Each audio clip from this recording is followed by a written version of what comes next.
In the winter of 1899, the isolated hollow of Briar Run sat buried beneath the heaviest snows the valley folk had seen in decades.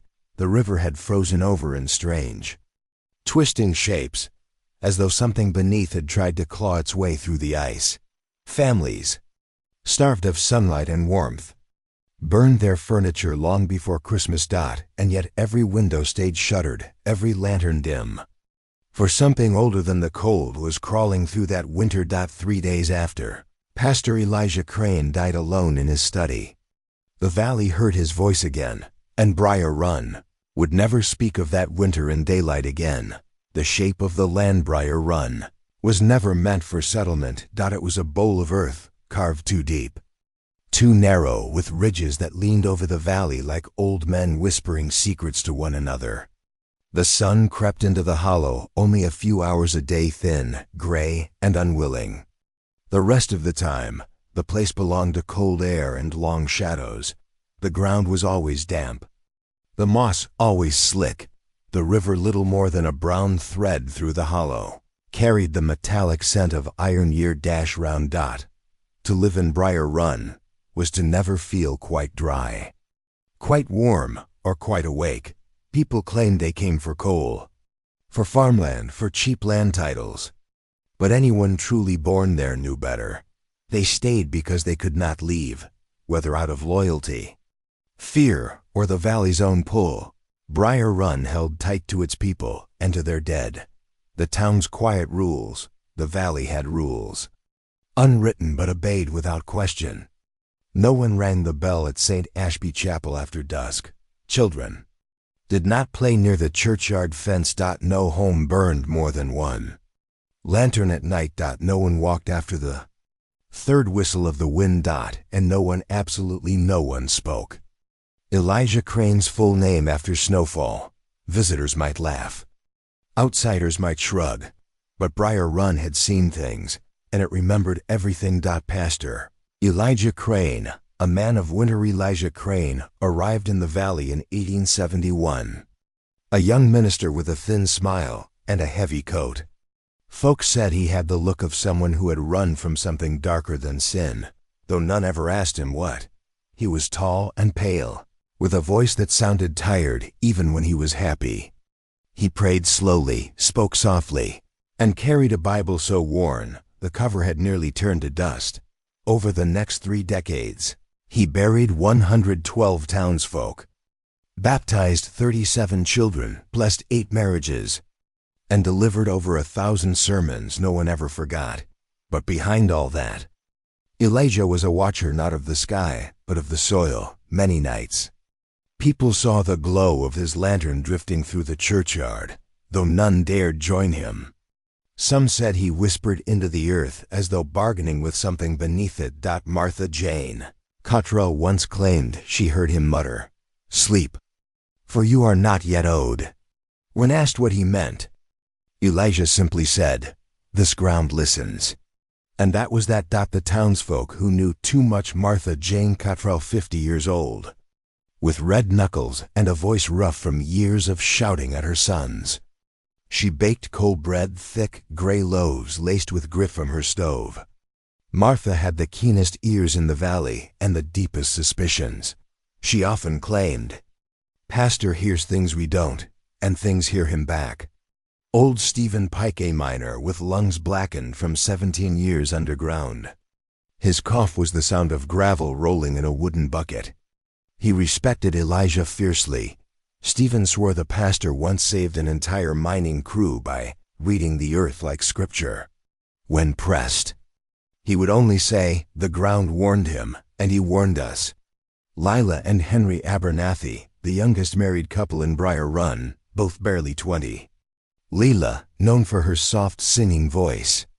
Henry, known for running faster than any man in their hollow.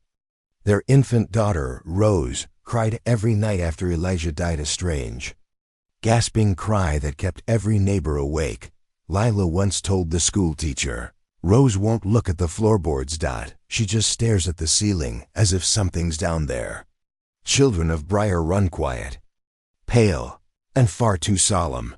Their games were strange, their drawing stranger, schoolteacher. Ida Crayford kept dozens of their sketches locked in a tin box.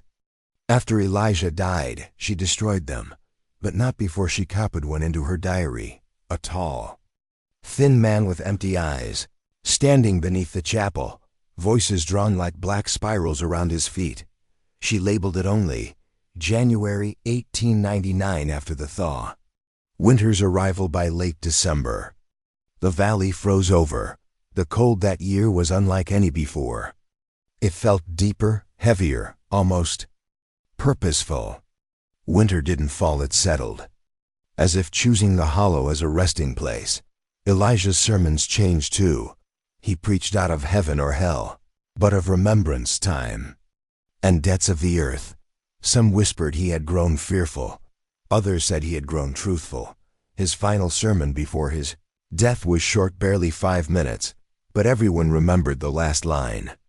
If the earth calls your name, do not answer, for it remembers what we forget.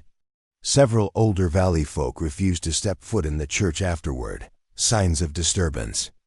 Before the death, the month leading to Elijah's demise was marked by strange incidents. 1. The river on December 8th. The river froze in a single night, instantly trapping the school of fish in clear ice. Their eyes were open, their mouths stretched as if screaming. Stephen Pike said, "Froze too fast. Too clean, like something took the warmth all at once." 2. The church bell on December 13th. The bell rang 3 times at dusk. No rope moved. No wind stirred. The sound was dull, as if muffled by soil. 3. The footprints children found long, narrow footprints leading from the cemetery to Elijah's door. No heel marks, no toes. Just impressions, as though something heavy slid beneath the snow. When Stephen Pike confronted Elijah about them, the pastor looked more tired than ever and whispered, "Not all graves stay where we put them." 4. The journal 3 days before his death. Elijah sent Lila Abernathy home with a sealed envelope. She was told, "If I do not wake on Monday, give this to Martha." But the envelope was lost in the storm or stolen. No one ever found it. Some believe it was taken by whatever Elijah feared. The night before he died, on the evening of January 2nd, coal dust blew down from the ridge like black snow. The wind carried the smell of wet earth, though the ground was frozen solid. Martha Jane reported hearing Elijah singing softly, shakily, the old hymn, "From dust, from dark, deliver us." His voice wasn't alone. She claimed. Another voice sang under it. Lower, fainter. Like it rose from beneath the floor. No one believed her, not until it was too late. The death of Pastor Elijah. Sayre on January 3rd, 1899. Stephen Pike was the first to enter the chapel, delivering firewood to the pastor's quarters.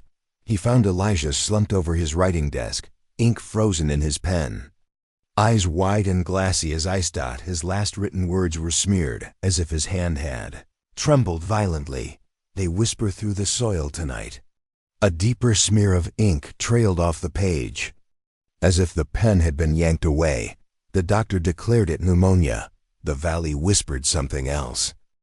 The earth had finally called his name, and this time he had answered. After his burial, the pastor was laid to rest behind St. Ashby Chapel, as tradition demanded. Despite Elijah's lifelong insistence that he wished to be buried anywhere but here. The ground was unusually soft. The grave filled too quickly, and the soil smelled not of winter, but of fresh rain. Martha Jane claimed she felt the ground move beneath her feet, a slow, swelling pulse. But the valley refused to listen. They buried Elijah Crane anyway, and then the bell rang 13 times. At dawn. 3 days after he died, and every soul in Briar Run froze, because they recognized the voice that followed. The morning of January 6, 1899, began with a silence so deep that hollowed the valley like a mining blast. Snow fell without sound, drifting in slow spirals as if afraid to touch the earth. The people of Briar Run rose before dawn, each feeling the same cold weight upon their chests, the same dread they could not name. And then, when the sky was just beginning to pale into a bruised gray, the bell at St. Ashby Chapel began to ring, not a weak clatter from the wind, not an accidental sway of rope, but 13 deliberate tolls, each one echoing like the heartbeat of a buried thing. Everyone knew who used to ring it, and everyone knew he was 3 days dead. Houses of Briar Run were scattered like forgotten stones along the single frozen road. But as the bell tolled its unnatural count, lanterns flickered awake behind shutters. Doors cracked open. Breath formed white halos in the cold. Nobody wanted to walk toward the chapel. Nobody wished to hear what waited. But the valley had a way of demanding attendance. Old Stephen Pike was the first to step out, clutching the worn coat he had owned since the war. His boots sank into snow so soft it felt like ash. Martha Jane followed, dragging her shawl tight around her shoulders. Behind her came the Abernathys, schoolteacher Ida Crayford, and the silent children who clung to their skirts. Even the dogs came, though they walked low to the ground, whimpering, ears pinned back. The church sat at the far end of the hollow, perched on a rise that never stayed dry no matter the season. Fog crawled along the slope, thick and low, hugging the earth like a living thing. The bell finished its 13th toll dot, and then it spoke again, not in sound, but in silence so complete the world seemed to stop breathing. The doors of St. Ashby Chapel was an old wooden structure built crooked, leaning ever so slightly to the right, as if attempting to lean away from the graveyard beside it.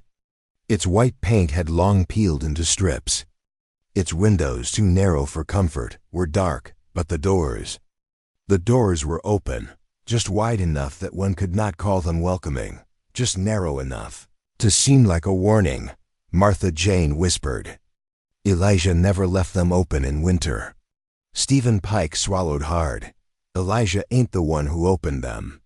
Fog seeped from the gap between the doors, curling outward in thin threads, like hands reaching for warmth. The people gathered at the threshold, lanterns trembling in their grasp. And then from within a single candle blinked into existence, a flame where no living hand had struck a match. The voice PG and set began softly, like a breath against glass, a whisper, a tremor, a rustle of pages turned by an unseen hand. Then, unmistakably, Elijah Crane's voice, not the way he sounded in Life Warm. Tired, thoughtful but stretched thin, pulled taut across a distance no man should cross. "My flock." The lanterns hissed. A few women gasped. Little Rose Abernathy began to wail in her mother's arms. The voice continued, "Do not fear me, fear that which has woken me." Stephen took a step back. "Elijah?" he whispered, but the voice didn't pause. It was not a conversation. It was a sermon. The Dediceremon. Candle flame inside the chapel pulsed with each word the voice uttered. The air shook slightly, as if a great weight pressed downward from the rafters. The ground remembers. Debt. The soil does not forgive what it is owed. And this valley has been in arrears for generations. Children covered their ears. Dogs whined. A cold draft rolled from the doorway, carrying the scent of damp earth. Elijah's voice deepened. "My death was not the end of my duty. It was the beginning." Ida gasped. "This isn't right," she whispered. "This isn't his voice." But every soul in that congregation knew the tone, knew the cadence, knew the way Elijah's words always fell like soft gravel. And yet this was different, as if someone else was speaking through him, pulling his voice like a puppet string. The candle flickered violently. "They wake beneath us," the dead voice warned. "They hunger for remembrance. They want the valley to speak their names once more." The unnatural sound suddenly. A deep groan echoed beneath the floor of the chapel. Not the settling of wood, not the shifting of beams, but the unmistakable sound of earth moving, a slow, dragging heave like something pressing upward from below. Lila Abernathy clung to her husband. Henry. The floor. It's breathing. He shook his head, trembling. No, it can't be. But it was. The wooden planks bowed upward, rising as if pushed by hands from the depths of the soil. Snow fell from the chapel's eaves, shaken loose by the movement. The candle's flame grew taller, and Elijah's voice swelled with it. I tried to hold them back. For 30 years.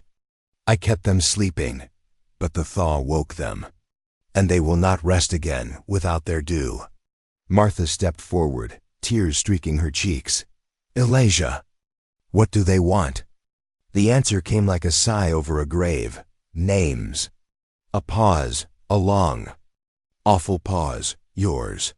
Witness account Martha Jane Cottrell, from a statement she gave Ida Crayford 3 days later. The whole chapel shook like something was crawling under it. The boards lifted. The pews rattled. And Elijah's voice.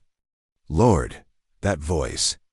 It sounded like it came from the riverbed, or deeper still, like he was drowning and preaching at the same time.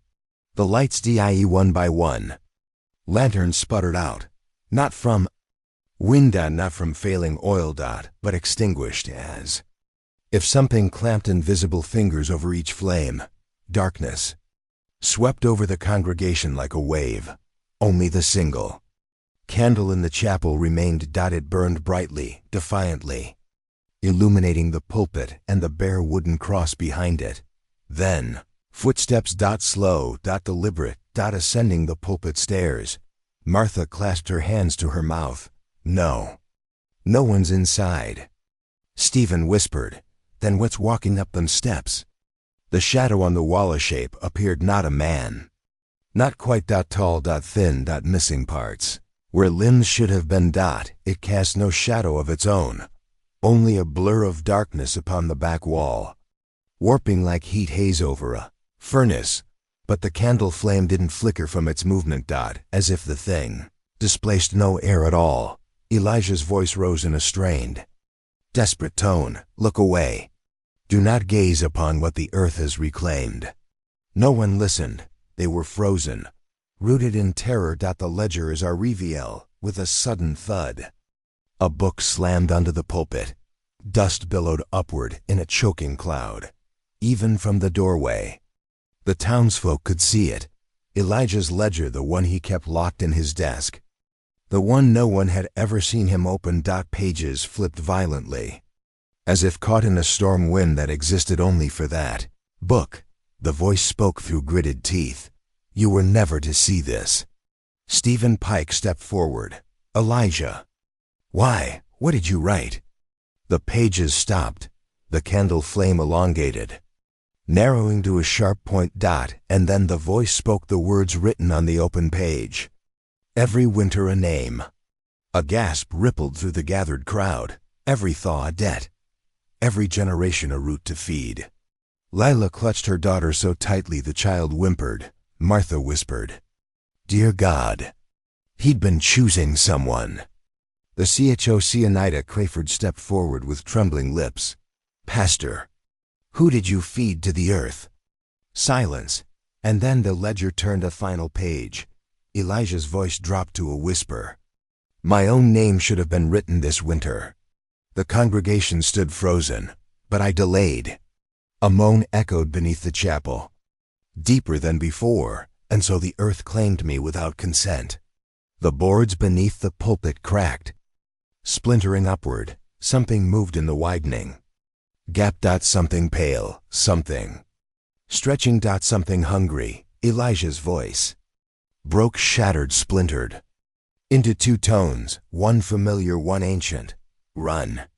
The STMPD lanterns crashed. Children screamed. Mothers dragged them through the snow as fast as their legs would carry them. Stephen Pike shoved townsfolk aside, shouting, Go! Henry Abernathy carried Leela, who carried Rose, stumbling through drifts so deep they swallowed their boots. Dogs darted out ahead, howling. Behind them, The chapel erupted with choking fog and the sound of splitting wood. As if something immense was pushing its way into the world, the dead voice kept echoing. Echoing, "Do not remember me. Do not speak my name. Do not." And then it cut off suddenly. The stillness after the valley fell silent. Not the natural silence of snow-draped trees, but a silence full of listening, as if soft drifting, rising from the soil beneath their floors. A voice repeating its final warning, over and over and over. Names. Names. Names. On the night after the dead sermon, Briar Run did not sleep. The valley air grew thick and sweet. Like the scent of dug-up graves after rain, something moved beneath the frost slow. Steady pulses that shivered through the floorboards of every house. Mothers held their children close, listening to the distant sound of the soil being raked open by unseen hands. And sometime just before dawn, the church bell rang once. Not from above, but from beneath the ground. That single muffled toll told the valley one terrible truth. Pastor Elijah Crane had not finished speaking. The day after, the Essier Moandawn crept into the hollow like a fearful intruder. The sky was a pale, bruised lavender. No birds sang. No smoke rose from chimneys. Even the river lay frozen still. As if afraid to move, the entire valley gathered in silence. Each family afraid to speak first. Children clung to skirts. Dogs refused to leave their porches. Stephen Pike finally broke the quiet. "Anyone going near that chapel?" No one answered. Martha Jane stared at the frost trembling atop the snow. Tiny vibrations like heartbeats. "Something's moving under us," she whispered. "Like the ground is thinking." The thought alone was enough to drain the color from Ida Crayford's face, but it was Henry Abernathy who finally spoke the truth. Aloud, "We ain't safe in our own homes." Silence sank even deeper, for everyone felt it too, that dreadful, unshakable sensation that beneath every floorboard, beneath every frost-bitten root, beneath every grave, something had awakened. The missing grave. By midday, a thin plume of smoke rose from the direction of the chapel, black, oily. Wrong. Stephen Pike and Henry Abernathy volunteered to investigate. Martha Jane insisted on joining. Ida Crayford followed against her own better judgment. They moved slowly through the snow, boots crunching like brittle bones. The fog thickened as they approached the chapel. Clinging to their ankles, the churchyard gates hung open. The bell rope lay torn on the ground. And the earth. The earth had changed. Where Pastor Elijah's grave should have been, there was nothing but an empty trench. Dig marks lined the edges. Not shovel marks, not claw marks, but smooth, deliberate grooves, as if the soil had been slid aside like a blanket. Henry staggered back. "He's gone." Martha crossed herself. No, he was taken." Ida knelt, touching the edge of the empty grave. The soil was warm in the dead of winter. And beneath the warmth was something far worse, a faint vibration, like the hum of a distant choir. She jerked her hand back. "We shouldn't be here." The discovery in the CK peeled, despite every instinct screaming to flee. The group approached the chapel door. It was shut, now barred from the inside, yet through the wood came the muffled sound of pages. Turning, Stephen placed his ear against the door. "There's someone in there," Henry whispered. "Is it him?" But Martha shook her head. No, that ain't Elijah. That's something else entirely." The door creaked open by itself. A gust of hot, damp air rushed out like the breath of a deep cavern. Inside, the chapel was unrecognizable. Mud smeared the pulpit. Floorboards buckled as if pushed upward. The single candle still burned, though melted to a puddle, and Elijah's ledger rested open on the altar. As they entered, the pages turned slowly, deliberately, as if guided by an invisible finger. Martha approached, breath trembling. "We shouldn't touch it." But the book turned to a new page on its own. The ink was fresh. Wet. and written in Elijah's unmistakable handwriting. The choir is not silent. Another sentence formed beneath it as they watched. The ink rising from the paper like spiders weaving silk. The roots remember what the living forget. Ida stifled a scream. This isn't possible. Stephen pointed to older entries. Look here, he whispered. These dates, they go back farther in Elijah's time. Indeed. The ledger held entries in shaky script from decades earlier, some from pastors long dead, others from anonymous hands, the oldest page brown and brittle. As dried leaves read, Briar Run was not founded by men. It was borrowed from something older. The page after that, every winter, a name, every thaw, a debt repaid. Martha's voice quivered. A debt to what? Ida answered without meaning to whatever is under the valley. The original founder's LETE art. Between the ledger pages was a folded sheet of parchment older than the chapel itself.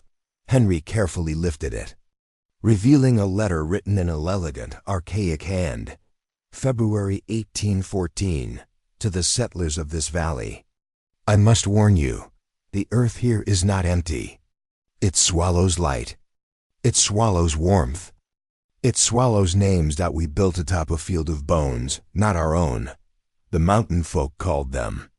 The choir below, do not disturb. The soil. Do not dig too deep. Do not forget the cost of silence. If you bury your dead here, they will not sleep. Hiram Ashby, the founder of the chapel. The man the church was named after. Henry exhaled shakily. So Elijah knew. Martha whispered, for 30 years. Ida closed her eyes. He didn't protect us from sin. He protected us from the earth. The record of a Nahum's at. The back of the ledger was a final section. List of names in crimson ink. 1. For nearly every winter since the valleys. Founding. Many were names no child in Briar Run had ever been given. Names forgotten by time. But the recent ones. The recent ones were painfully familiar. Abigail Mayweather, 1872. Jonas Harp, 1873. Sarah Pike, 1875. Nathaniel Ward, 1877. Peter Crayford, 1881. Samuel Abernathy, 1888. Ida collapsed to her knees, hand over her mouth. Samuel Abernathy had been Leela's uncle. He had died in a mining accident. Or so the valley had been told. Martha's eyes darted to the final entry. Elijah Crane, 1899. But beneath Elijah's name was a bruise-colored smear of ink. Something had tried to write another name, but hadn't finished. Ida whispered, There's going to be another. The floor opianisas. Ida spoke. A loud crack split the chapel floor. Boards snapped. Nails flew upward. Shower of dirt and roots burst through the gap. Stephen shouted, Out! Out! But the chapel door slammed shut behind them. The air grew thick, humid, choking, rich with the smell of ancient soil. The ground beneath their feet pulsed. A chorus of faint, layered whispers rose from the dark. 100 voices. 1,000. All speaking through the same crushed throat. Ida clung to a pew. The choir. She gasped. It's real. Roots slithered across the floor like thin, black veins. They wrapped around pew legs. Around boots. Around ankles. Henry seized Martha's arm and yanked her backward as a root snapped upward like a striking serpent. Stephen grabbed the ledger without thinking. We need this. The roots recoiled from the book, hissing, as if burned by its presence. Henry kicked the door with all his strength. It burst open. They ran. The valley BRESES the moment they stumbled into the snow. The entire hollow trembled, not violently, not like an earthquake, but like a massive creature shifting in sleep. Snow slid from rooftops. Icicles snapped, trees bent as if bowing. Earth hummed, a sound like distant hymn singing, broken, breathless, rising through the frozen ground. Martha, panting, clutched Stephen's arm. This valley ain't just haunted. It's alive. Ida stared back at the chapel. her voice shaking, and it wants its winter name. The meeting in Martha Jane's HOUs. The 4 survivors gathered in Martha's kitchen, breathless. Soaked in sweat and frost. She bolted the door. Henry lit a single lantern, the smallest flame possible. Stephen tossed the ledger under the kitchen table. The ancient book thudded heavily, as though filled with more than paper. Ida whispered, "What do we do?" Stephen wiped cold dust from his brow. "We figure out what Elijah's been hiding. And we do it fast." Henry paced the floorboards. "The earth's already taken his body. Why ain't it finished?" Martha replied quietly, "'Cause it still needs a name." The lantern flickered. The flame bent sideways, drawn toward the floorboards. Ida's face turned white. "It's listening." Elijah's final away. Stephen opened the ledger to the last written page. The ink shimmered strangely, almost refusing to stay still. Elijah's final words. "They climb tonight. The roots remember my failing. If I do not fill the list, they will take the valley whole." And below, barely legible, "One name buys a year, no name buys them all." Henry gripped the table. "He sacrificed someone every winter?" Martha shook her head. "Not killed. Given. Buried, deep where the choir sleeps." Ida sobbed. "He fed the roots." Stephen's jaw tightened. "Then someone has to take Elijah's place." A beat of silence, horrible, heavy silence. Martha whispered the unthinkable. "Someone has to choose a name." By the second night after the dead sermon, no door in Briar Run stayed still. Every latch trembled, every hinge clicked, as though the houses themselves meant to whisper, somewhere far below the frost. The valley kept time like a heartbeat, steady, patient. Sure, babies would not sleep. Dogs hid beneath beds and would not be coaxed out with meat or prayer. And at the stroke of midnight, the river ice sang a thin, awful note, as if glass were being bowed with a bone, calling the valley to give a name. The ledger on Martha Jane's table. The old ledger lay open where Stephen had dropped it, its pages slightly lifted by some breath that was not air. The lamp flame bent toward the paper, like a devout head listening. Martha's kitchen smelled of iron kettles and damp wool, and beneath it, the telltale sweetness of turned earth that had no business being inside a house. Henry paced. He wore tracks into the mat by the door. Lila held Rose so tight the child had stopped crying and gone very still, too still for a baby. Ida Crayford pressed a folded handkerchief to her mouth. Stephen read the last page again, under his breath. Henry gripped the table. "He sacrificed someone every winter?" Martha shook her head. "Not killed. Given. Buried, deep where the choir sleeps." Ida sobbed. "He fed the roots." Stephen's jaw tightened. "Then someone has to take Elijah's place." A beat of silence, horrible, heavy silence. Martha whispered the unthinkable. "Someone has to choose a name." By the second night after the dead sermon, no door in Briar Run stayed still. Every latch trembled, every hinge clicked, as though the houses themselves meant to whisper, somewhere far below the frost. The valley kept time like a heartbeat, steady, patient. Sure, babies would not sleep. Dogs hid beneath beds and would not be coaxed out with meat or prayer. And at the stroke of midnight, the river ice sang a thin, awful note, as if glass were being bowed with a bone, calling the valley to give a name. The ledger on Martha Jane's table. The old ledger lay open where Stephen had dropped it, its pages slightly lifted by some breath that was not air. The lamp flame bent toward the paper, like a devout head listening. Martha's kitchen smelled of iron kettles and damp wool, and beneath it, the telltale sweetness of turned earth that had no business being inside a house. Henry paced. He wore tracks into the mat by the door. Lila held Rose so tight the child had stopped crying and gone very still, too still for a baby. Ida Crayford pressed a folded handkerchief to her mouth. Stephen read the last page again, under his breath. "One name buys a year, no name buys them all." He closed his eyes. Elijah knew this day would come. Martha answered without looking up. He knew, and he tried to make himself the name. That's why the grave is empty. Henry spoke too fast, too loud, fear disguised as anger. If he gave himself, why does the ground still tremble? Why ain't it finished? Ida's voice was small, because a name chosen by the living must be offered, not just taken. Elijah died. He wasn't given. The lamp hissed. Outside, snow tapped the window pane like fingernails. The ledger turned a page on its own. Fresh ink bled from nothing across the blank paper, rising as though written by a cautious hand. The choir waits. Martha took a breath and straightened her back the way a mother does when a child will not obey. Then we will not wait. The lost envelope they had one piece missing, a thing Elijah had sent into the storm and never retrieved. The sealed envelope meant for Martha if he did not wake. Henry had searched the chapel. The path, the ditch where wind shoved the snow. Nothing. It was Lila distracted. Sleepless Lila, who finally remembered. There was an envelope on our windowsill the night he died, she whispered. I never saw it brought.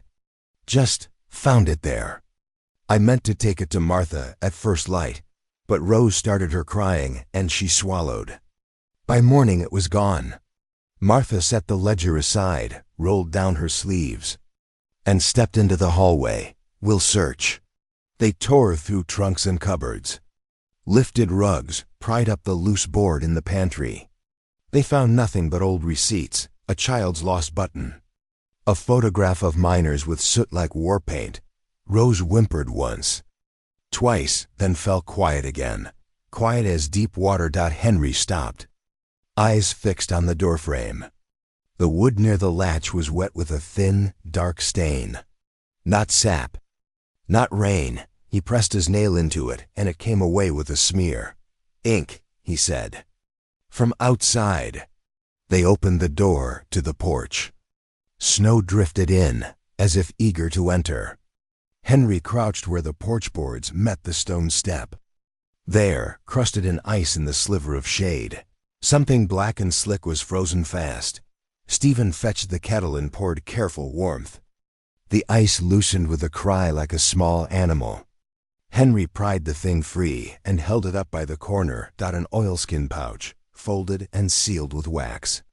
The seal was stamped not with a cross, but with the outline of a bell. Martha's fingers worked at the stiff flap. Inside lay a single sheet, more gray than white. Elijah's hand was neat, steady, humble, asterisk. To Martha Jane Cottrell. Should I not rise with the morning? You will have heard it already, the choir beneath the floor. The rising of the roots. Long have I traded with them. The founders before me did the same. Each winter, one name freely offered. To purchase a year's silence, I withheld this winter's payment, that I might write one last letter and leave the ledger where it could be found. Forgive me that the earth did not accept me in place of the flock. The name they will take if none is given will be the nearest child to the bell. Do not let the bell choose. Choose yourselves, or the valley will choose in its hunger. I see. Asterisk. Leela made a pitiful sound in her throat. Nearest child to the bell, she breathed. We live closest. The chapel's smoke blows right across our yard at dawn. Rose, the baby, stirred in her arms. Tiny fingers opened and closed, clutching at air as if drawing threads. The lamp guttered. The ledger's pages shivered. Stephen set his jaw. Then we are out of time. Ida's account of an older Night. Ida stepped to the table, laid her hand flat on the ledger as if it might otherwise leap up, and opened her diary with the other. You may hate me for keeping this, she said softly, but I think we ought to know what we are up against. She read, March 1888. The winter was long. The ground would not give back our dead. Pastor Crane walked the churchyard alone for 3 nights. On the 4th, he came to my house and asked me for a name. I would not give it. The next day, Samuel Abernathy's mother came to school without her shoes. She climbed the chapel steps and lay down by the door. She said, "I have chosen it. It will not be our children this year." We found Samuel's cap on the pulpit. The room emptied of sound. Martha closed her eyes. Henry bowed his head over Rose. Stephen stared at his hands as if surprised to find them still there. Ida looked up. It has always been the mothers who know. A plan the valley will not Elikanava. Folded Elijah's letter and tucked it into her dress like a talisman. "We will not let the bell choose," she said. "And we will not give it a child." Stephen nodded slowly. "We take a name before the ground can claim it. But not by laying that soul helpless on the steps." "Not again." Henry spoke without lifting his head. "I'll go." Leela turned sideways, clutching Rose, eyes huge and hollowed. She couldn't say the word no, and so the room heard her silence instead. Stephen placed a hand on Henry's shoulder, the gesture a father gives to a son he intends to outlive. "Not you. This is old debt business. It needs an old man's name." Henry's voice scraped like coal on a shovel. "You've a daughter," he said. "Grandchildren. I've only lived 20 years.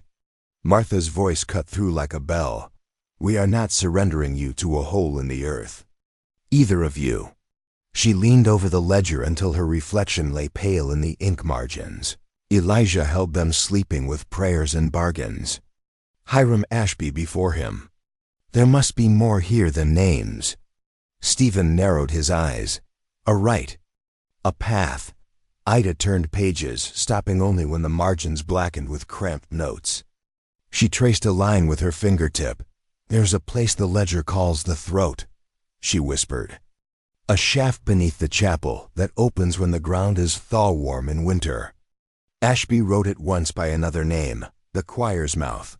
Henry swallowed. "And we go down that?" Martha answered. "We go down, and we speak for ourselves. If the valley wants a name, it will hear ours. Not the bells." The ledger's page lifted, as if caught by a draft that came from nowhere, and settled again on a sketch. Not a map exactly, but a sense of depth drawn in thin ink lines, descending beneath the chapel into curling roots like ribs. Ida found a second scrap, pinned with a rusted nail to the back cover, an inventory written in the same old hand as Hiram Ashby's letter. "For the winter descent, :rope-salt-bell-hand.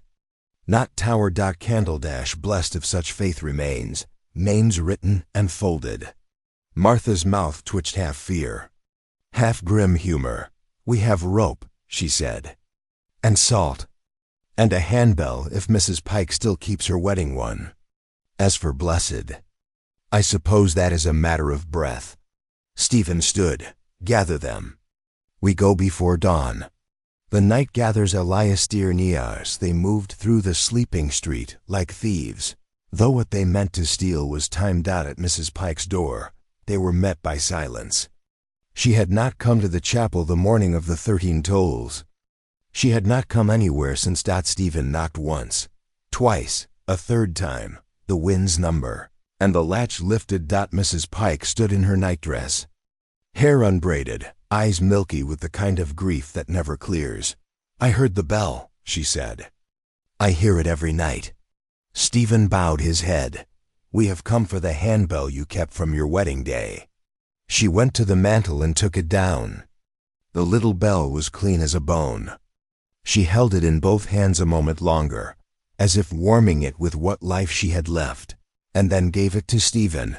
"Names are not small things," she said. "Be careful how you carry them." They left her standing at the door, barefoot on the cold boards, listening to something only she and the ground could hear. At the Abernathy cabin, Lila wrapped Rose in 2 blankets and laid her gently in Martha's best wicker basket, the one used for bread on spring Sundays, then set the basket in the center of the kitchen table. She sang without voice, only breath. Rose watched her mother with grave, steady eyes. Ida wrote 3 names on folded slips from her diary and tied them with string. Stephen Pike, Martha Jane Cottrell, Henry Abernathy. Then Without looking at the others, she wrote a fourth and tucked it in her sleeve.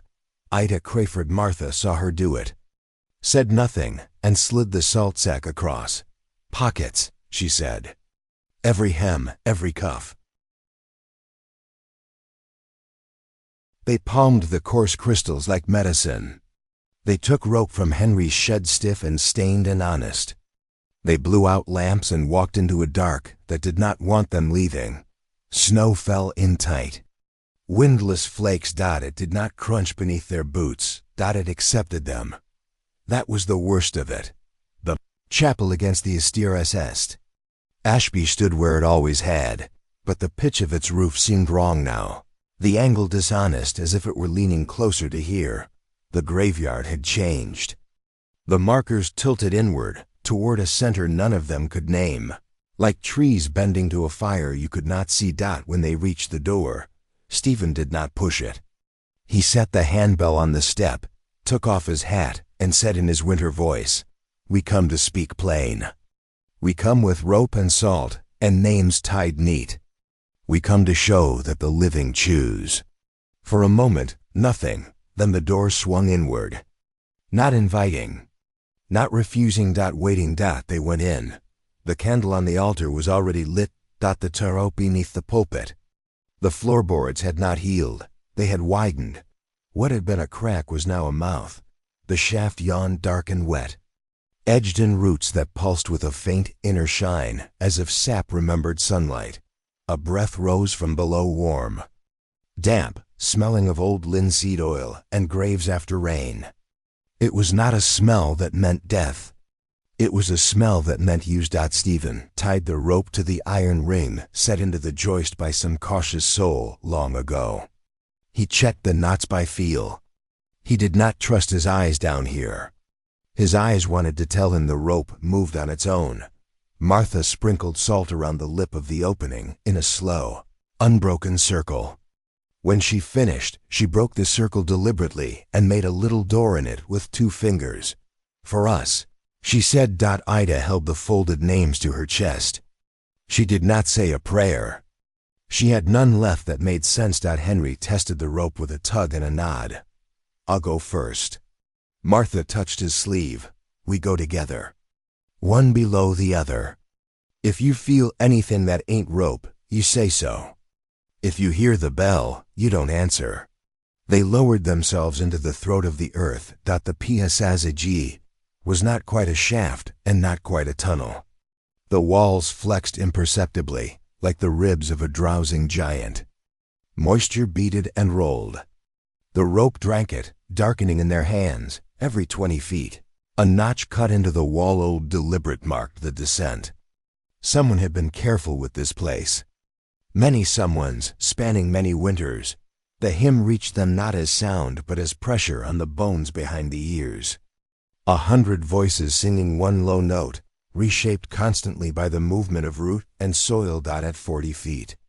Ida whispered, "Names are just doors." At 60.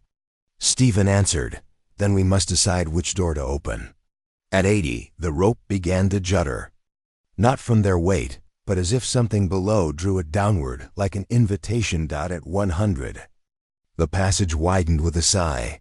They dropped the last few feet onto a floor soft as moss.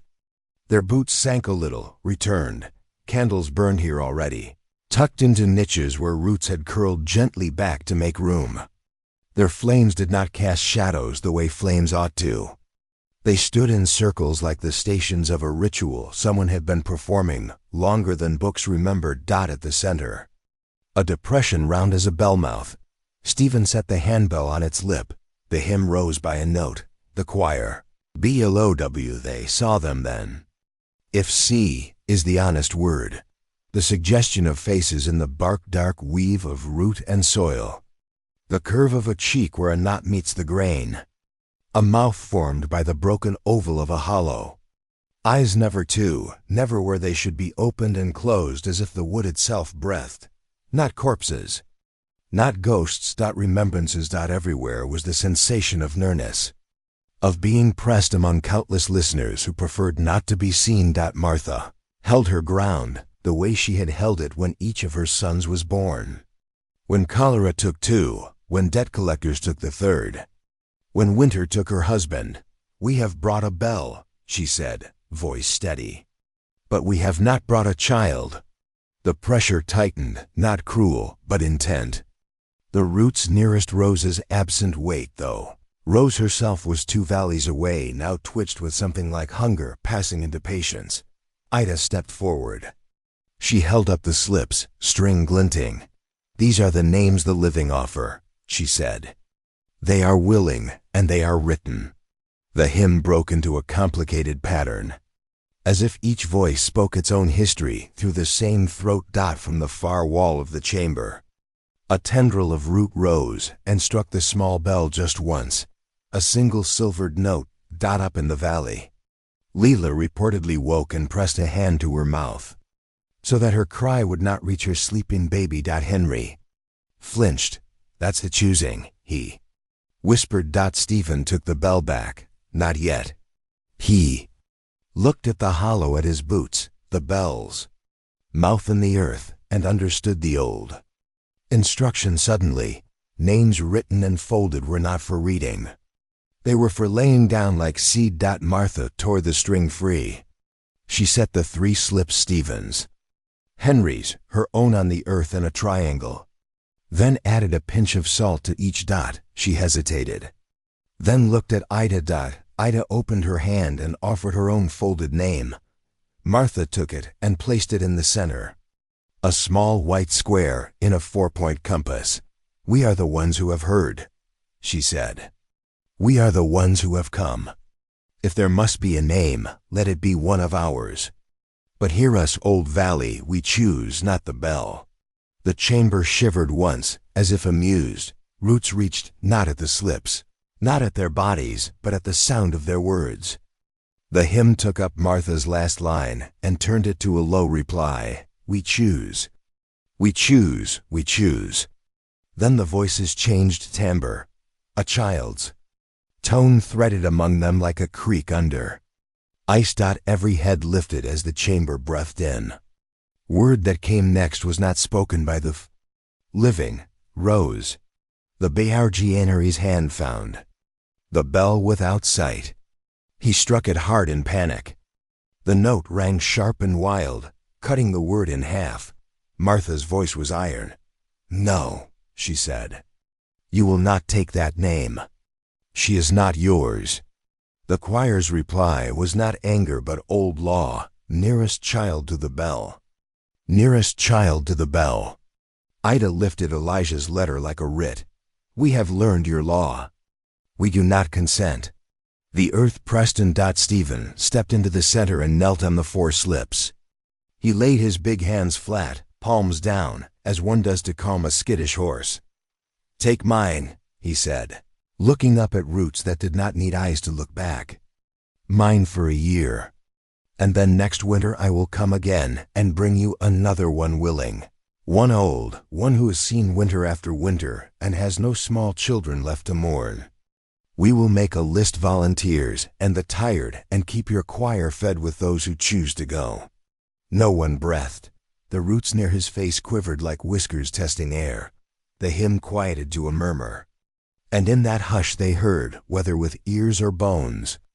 Who can say something like a question? If a year is bought with 1, how many winters are bought with 4? The chamber turned its attention to the slips. Martha understood before anyone else. It means us, she said. It wants all 4. Henry's stomach folded in on itself. Ida shut her eyes. Stephen squared his shoulders. We came to choose, he said. Then let us choose our answer. Martha's mouth went stubborn and thin, not all. She lifted the central slip. Ida Crayford and did not lay it back. A school needs its teacher if anything is to outlast this, she said. Then she pulled Henry Abernathy from the triangle and tucked it atop Ida's. A baby needs a father. She took Stephen Pike next and gripped it too hard. Crumpling the edge, she did not move. At last she lifted Martha Jane Cottrell and set it alone in the center of the mouth. The hymn rose sadly, as if the roots themselves recognized an old pattern. Stephen seized her wrist. No. Martha didn't look at him. 3 sons, Stephen, she said. All gone. A husband gone. The bread I bake feeds men who are already halfway in the ground. The thing I have kept, I can keep no longer. She touched the slip with 1 finger. I will purchase the year. Henry's voice broke. Martha, she turned on him, a mother even now. You keep your child away from that bell. The roots crept nearer. A tendril brushed the slip and shivered like a starving mouth learning a name. Ida made a small, desperate sound and thrust Elijah's letter into Martha's hands. Read it out, she whispered. Out loud. Make them take the words too. Martha began, voice steadying with use. Do not let the bell choose. Choose yourselves, or the valley will choose in its hunger. The chamber breathed that line back. Louder, as if enjoying the rhythm. Stephen lifted the handbell and, with deliberate care, set it over Martha's name like a cup. If there must be a bell, he said softly, let it be the one we brought. The roots paused. In that pause lived a world. Then they reached, delicately, like old hands handling an infant, and touched the bell's thin rim. A note rang out low. True, final. The ground shuddered once, like satisfaction. The pressure in the room eased the way pain does when it has taken what it came for. The hymn dropped to a hum. The candles steadied, for the first time in 2 nights. The valley exhaled. The price of a year. Martha looked down at the bell under her hand. It vibrated faintly, as if purring. It's done, Ida said in a small voice that tried to be larger. Stephen didn't move. Henry did. He stepped forward, lifted the bell very gently, and slid the slip free. It was blank. No name, written. No ink, only the faint imprint of a thumb where salt had dampened the paper. Martha stared.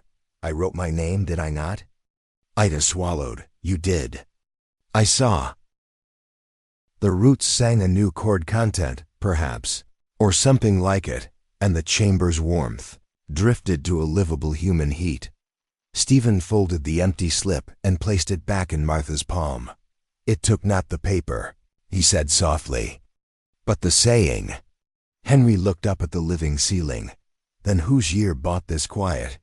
No answer came from the choir, but as they hauled themselves up the rope, as the shaft narrowed and the church's old beams came into sight, and the first gasp of surface cold hit their lungs, a sound met them at the lip.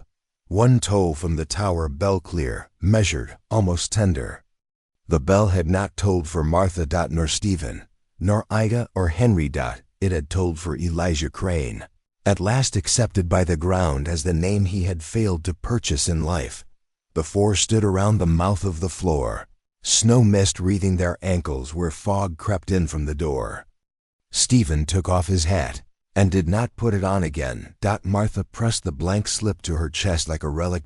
Ida folded the ledger shut. Henry whispered, if we bought a year, what will we do with it? No one answered. Outside, the river's glassy song had gone quiet. The wind stirred as if waking from a dream. Somewhere in the dark, a dog emerged from beneath a bed and shook, itself free of listening. The valley had taken its price. The valley would sleep, for now. Martha looked toward the Abernathy cabins. Faint outline through the trees, 1 candle, 1 mother, 1 child. We go home, she said at last, and we teach the living what the ground already knows. She was the first to step into the snow. The others followed, not daring to look behind them as St. Ashby's door swung shut of its own accord, soft as a hand putting a child to rest. From the ridge above, a low echo of the hymn drifted down once, twice, and then faded into the winter as if it had never been. But even as the valley quieted, the ledger in Ida's arms grew warmer, just a breath, a warning, a memory, and the last page rubbed against the back cover like an animal at a stall. Without looking, Ida knew what would be written there by morning. A date, a blank line beneath it, and under that, in Elijah's tidy hand, 1 year. For the rest of that winter, Briar Run breathed like a creature too tired to move. The tremors stopped. The river thawed only where it should no more. No less. Children slept through the night for the first time since Elijah Crane's death, though they dreamed of roots brushing their heels. But beneath every cabin floor, in the midnight seconds, when the fire went low, the ground gave one slow pulse, as steady as a heartbeat. And the valley's people began to understand. A year might pass quietly, but the quiet was not peace. It was permission. The winter that Afodal Wudu melted in careful phrases. By March, the hollow smelled of cedar smoke and mud, not of burial soil or damp stone. The people tried, in their way, to pretend. The Abernathys planted turnips in the narrow strip of land behind their shack. Stephen Pike returned to the mine, coughing coal dust with each breath, but glad to feel sunlight again. Ida reopened the schoolhouse and taught letters and scripture as if nothing watched from beneath the floorboards. And Martha Jane kept her kitchen warm, her kettle boiling, her door unlocked for anyone who needed bread or comfort or a place to speak. What they dared not speak to their own walls. But the ledger refused to let them forget. It slept on Martha's mantle the same way a snake sleeps in the sun. Still, but not harmless. Every week or so, Ida found a new line on its last page. Nothing dramatic, nothing violent. Just a reminder written in Elijah's sane, neat hand. 1 year. Then 2 weeks later. 10 months. Then 9. A countdown, steady as a metronome. A reminder of the debt. The town's changed behavior 101. Spoke about the descent, except those 4 who had lived it. But the valley learned without words. People stopped lingering near the chapel. The graveyard went unattended. No more flowers.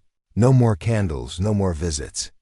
Children refused to walk past the old white fence, tugging their mothers the long way around. Even the dogs crossed the road to avoid the church slope, skirting wide as if the ground itself were hot. The bell tower remained silent. No wind dared sway the rope. For the first time in Briar Run's memory, the chapel seemed smaller, afraid of its own foundations. The strange stillness of Martha J. and Martha grew quieter through the spring. She baked. She fetched wood. She tended her small patch of basil by the kitchen window. She was as steady and dependable as she had always been. But her steps were slower, her voice softer. Sometimes Ida would find her standing in her doorway at dawn, staring toward the chapel ridge. Once, Ida asked, "Does something trouble you?" Martha brushed flour from her apron. "Not trouble," she murmured, "just memory." Ida didn't press. Martha had earned her silences, but Ida noticed the lines deepening around her eyes, the way she touched the mantle where the ledger lay. As a mother touches the forehead of a child she fears will fall ill. An unsettling diocese over year, mid-May. A young boy named Lionel Harp found something in the creek bed as he hunted for tadpoles. A fragment of parchment, sealed under a thin sheet of ice that should have melted weeks before. When the boy brought it to Ida at school, she unfolded it with trembling fingers. It was written in ash-gray ink.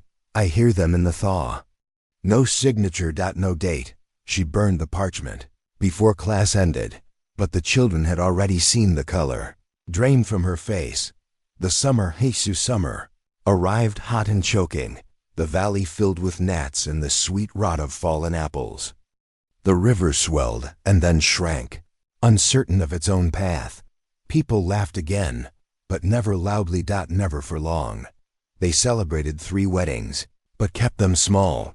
They named 2 newborns after distant relatives, avoiding any name tied to the valley's history. And every time a baby was baptized, Henry Abernathy would climb the chapel steps alone, lantern in hand, to make sure the floorboards didn't hum.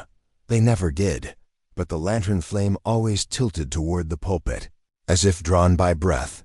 The first warning Leela's dream in early September. Leela awoke screaming. Henry held her close, whispering, begging, but she would not stop trembling. She described a dream where the chapel bell rang and the entire valley tilted toward it, as if gravity itself had shifted, and from beneath the roots, she heard a voice not Elijah's but older. "The year grows thin."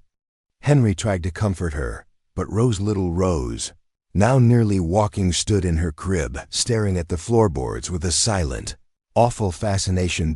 As if something below whispered only to her. The ledger writes Feister, October. The ledger had begun writing new lines overnight. Martha would wake to faint scratching from the mantel, not claws, but pen strokes.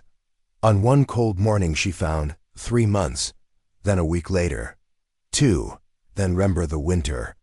She showed the pages to Ida, who touched the ink and found it warm. Stephen read them, jaw tightening like he was clenching on failure. Henry paced Martha's kitchen until the boards creaked. At last he asked the question none of them wanted to voice. "If it comes again, do we go back down?" Martha didn't look up from the ledger. "Yes," she whispered, "but this time it will not ask." The return of the TAJKW winter returned early. The first frost came 2 weeks before. November. The second came the next night. Then the third. Then the river froze in a strange pattern, spirals that radiated outward like sound waves. One dawn, the frost on windows formed words. On Martha's window, "Soon." On Ida's, "Below." On the Abernathy's, "Come." Henry scraped the ice away with shaking hands, refusing to let Layla see the rest. Rose pressed her little palm to the window and giggled, not with innocence, but as if recognizing something. Henry nearly dropped her. The last meeting of the F4 snow thickened. Early on the first week of December, the valley grew quieter than it had been the winter before. Too quiet. The four met again in Martha's house, as they had before. This time there was no fire, no kettle. Just the ledger. Stephen brought the rope. Ida brought the salt. Henry brought the handbell. Martha closed the ledger gently. "We have bought our year," she said, "and the valley has returned to collect." Henry's hands shook as he set the bell on the table. Maybe it will take the same name again. Maybe it meant Elijah for more than 1 year. Martha didn't answer. She only looked at the mantel where she'd cleared a space. Ida realized what that gesture meant. "Martha," she said slowly. "No," Stephen stood abruptly. "We will draw lots, 4 names. Same as before. We go into the earth and do it proper." But Martha smiled, a tired, soft smile. "You 3 have families. You 3 have futures. I have memories." Henry slammed his palm on the table. "We didn't survive last winter just to lose you this one." The wind outside moaned low, as if echoing him. But Martha touched the blank slip from the previous winter, the slip that had once held her name before the valley consumed its meaning. It had begun to darken around the edges, ink slowly spilling into the fibers from nowhere. The name forming upon it was unmistakable: Martha. Jane Satara Leolida covered her mouth. Stephen turned away. Henry lowered his head. Martha lifted the slip. "The valley has chosen again," she whispered, "and this time." The bell did not speak. The ground did. The chapel in Desambi, on the coldest night of the year. The 4 walked up the hill toward St. Ashby Chapel for the last time. Snow fell in heavy flakes that did not melt on skin. The air tasted of damp clay. The fog was low. Hugging the earth, they carried no lantern. They didn't need one. The chapel glowed faintly from within, as if lit from the low. The bell did not ring. Inside, the floor had already opened. The roots waited like a choir holding its breath. Martha's GIF to Martha stood at the edge of the opening. The slip with her name fluttered in her hand. She turned to the other 3. Her voice calm. "Tell the valley children the truth when they're old enough. Tell them the ground remembers generosity as much as it remembers hunger." Ida sobbed openly. Now. Stephen clasped her shoulder. Henry held his head in both hands. Martha smiled at them gently. Mother knows when it's time." Then she stepped into the throat of the earth without waiting for a rope. the roots reached for her gently, almost lovingly. Like welcoming a long-lost daughter, her voice drifted up from the depths, faint but steady. One name, 1 year, and then, let the valley sleep. The earth closed. The hymn rose once, then fell silent. The year that followed, a blueweed next morning, the ledger wrote its own final line. 1 year bought by one willing. It closed itself. It returned to Martha's mantle despite no one carrying it there. Ida found it when she entered the empty house to sweep the floors. Henry checked the chapel foundation. The crack had healed. The pulpit had settled. Stephen Pike planted a cedar tree where Martha used to hang her laundry. The valley stayed quiet that entire winter, and the next. And perhaps the next after that. But sometimes children wake in the night, crying. Sometimes the river freezes and spirals again. Sometimes the frost writes warnings no one admits to seeing. And sometimes when the wind blows down from the ridge, you can hear a woman's voice humming the old hymn, soft, steady, and content, keeping the valley asleep.